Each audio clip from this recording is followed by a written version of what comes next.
Hey YouTubers, and we have a huge cast of DBZ tubers out today. I have the Frozen Particle, Shadow King, and FrostDemonGlacier. Guys, would you say hello? Hello guys, welcome back to yet another video. Happy to be here, man. What's going on, everybody? It's your boy Shouking here, and I'm honored to be here, Mark.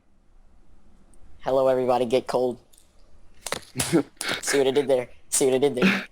Okay, guys. So today we're going to be talking about basically what constitutes as a Zenkai boost in Dragon Ball. And I have some things to say. I'm sure all y'all have some things to say. I will just jump into this. I'm going to throw it out to Nathan to start because he always goes last. Yeah. Oh, you kind of put me off guard there, man. But that's alright. Okay, giving me more time to think. Obviously, what constitutes Zenkai is pretty much just a sign that, conflicts pain. Pretty much he's damaged, and, if he's severely damaged, he gets a Zenkai. And there are varying, factors that play into a Zenkai. Obviously, you can't inflict yourself with the pain. It doesn't work like that. You need to have somebody else, conflict the pain. That's why they were kind of, using it as a cheat way to get stronger in the Frieza saga, and they're kind of exploiting it with, Krillin, attacking Vegeta to get a Zenkai, and then obviously Dende healing him. So pretty much as a basic definition of a Zenkai boost, it's pretty much when a Saiyan or Saiyan, whatever you want to call it, has a great deal of pain, he recovers from that, and pretty much gets stronger. Now, they're pretty much very inconsistent things about Zenkais, which I will think everybody will probably elaborate on. But just here's one bit of trivia here. In the Japanese version of the anime, not the manga, but the anime, it says that people can get Zenkais after death, which is very fucking interesting. That's weird. Yeah, it's very interesting. And they don't say that anywhere else besides the Japanese version of the anime, not the manga. So that's very interesting. Mark, what are your thoughts on this, man? Oh, no, I know about that too, and I was actually thinking I was going to bring that up if you weren't. Because it obviously happens. As long as, they don't necessarily say it anywhere, but that obviously is something that occurs. It happens when Vegeta wakes up after being killed. You can argue that it happens when Goku comes back. Although Wait, there's a lot of Vegeta. You said Vegito. Okay. It happens when Vegeta wakes up after he gets killed in Namek. I mean, it's obvious that he's stronger and everything. When Goku dies, you can really argue, but it's really hard to say whether he gets stronger or not. There's a lot to imply that he doesn't because he trains with King Kai. Maybe going to the afterlife has something to do with that. And we also should note that you don't necessarily need to be just a full-blooded Saiyan for this to work. It happens with half-breeds, and also happens with Cell when he comes back from self-destructing on King Kai's planet. So Yeah. So what you're saying is, as long as you have Saiyan cells or Saiyan blood inside you, you can get a Zenkai boost, correct? Exactly. Yeah, exactly. And the way I say it, it is actually a very interesting thing because one thing I was looking up was, and just to give some raw numbers out there, it's kind of speculated that when Vegeta goes to Earth, he has a power level of about 18,000, but after taking his beating from Goku, Krillin, and Gohan, and Yajirobe if you want to throw him in there, he gets healed and he gets a power level of 24,000. Now after Zarbon beats him up, he gets healed and it kind of jumps 30 to 40. 30 to 40,000, roughly. No, it's according to the Daizenshu, it was 30. And then when but the weird thing is when he gets beat up by Raccoon, he jumps he jumps to I would say 530,000 because he's I on would par say with 500,000. Well, he's on par with Frieza. Yeah. He forces Frieza. If he wasn't on par with Frieza, I don't think Frieza would have just transformed. That's debatable, but who knows? But and then, Vegeta said that if all three of them tamed up, they could beat him. Oh yeah, sure. So that implies that Vegeta is not exactly on par, but he's around Frieza's strength to the point where Frieza has to transform.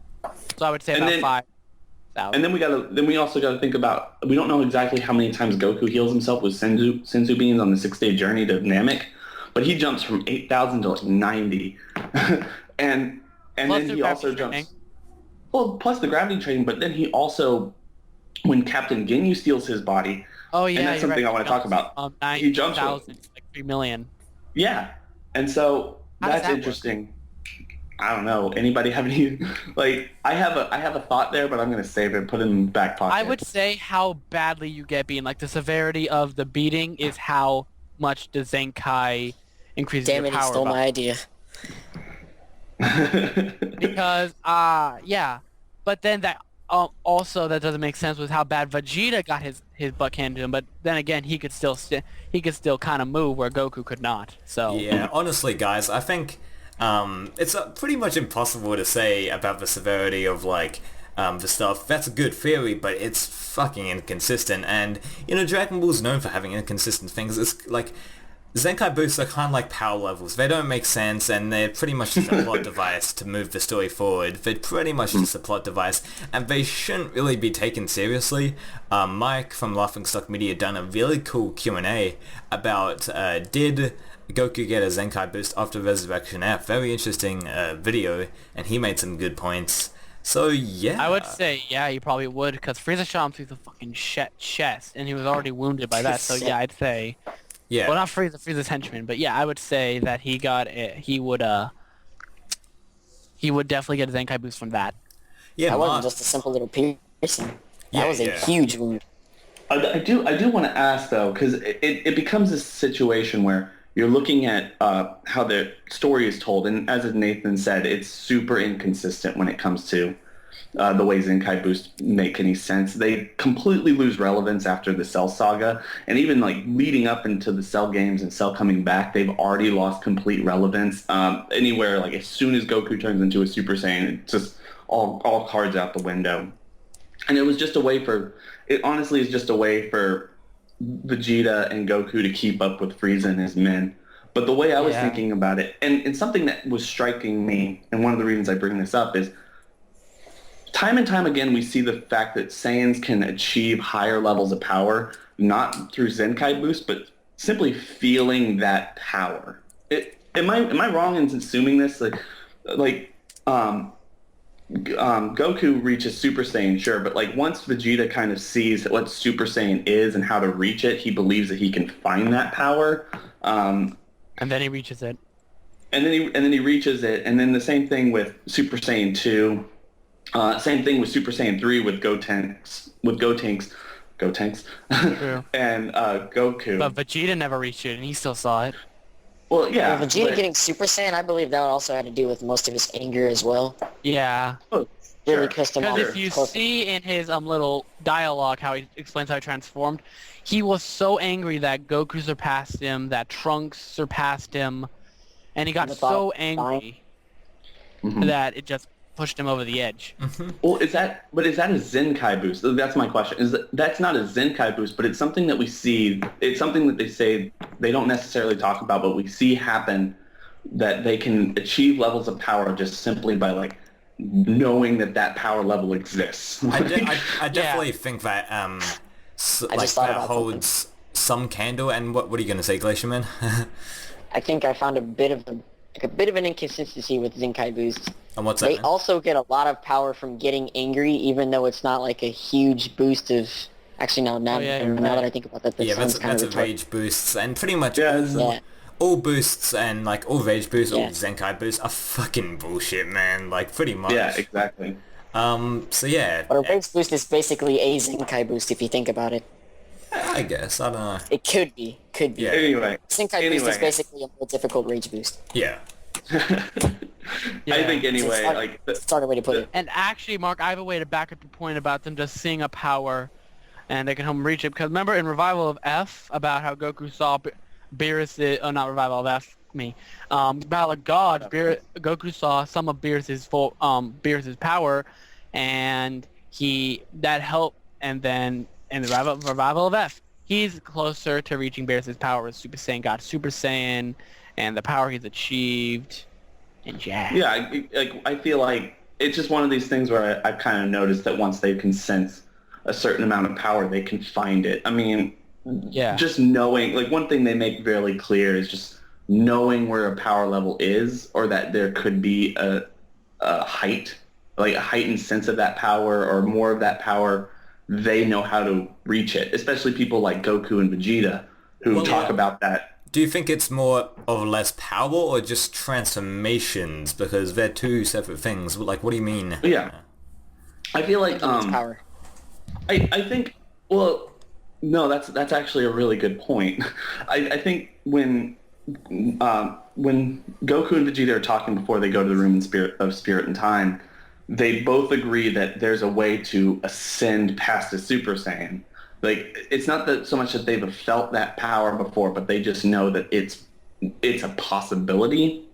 Now, whether they think that like that's another level of power or that's another level of just a transformation is up for debate. I would say with the recent thing of Super with Bukatsu no F, I would say they actually thought it was a transformation that they can find. Like there's a transformation beyond that of a Super Saiyan. Now obviously they've kind of started to focus on their base. So now I think the argument would be there's a higher percentage of power just through the base.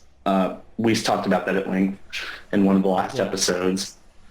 It is up for debate. And honestly, this entire discussion, I think, Zenkai boosts, I think Nathan has a great point. Zenkai boosts and all these type of boosts or something, they're just super inconsistent. They're the ways, don't pay too much attention to them. They're ways that the story kind of tells itself to make things make sense. Like, how are Goku and Vegeta fighting Frieza? How are they fighting Cell? How are they doing it? Like, it's just there. It's just there, and then it's promptly forgotten about because it doesn't matter anymore. Now we have transformation. Now we have fusions. After the Frieza saga until Cell uses it, then it's forgotten. And I think that just one point to just bring up, just like when before we close out, is that I think Toriyama, like, he writes himself into a hole, and I think Zenkai's are just a way out of it, and I think that's pretty much it. He, like, makes a really overpowered villain. Like, how the hell am I gonna stop this guy? Oh, wait, Zenkai boosts. Yeah, so, Mark, do you want to...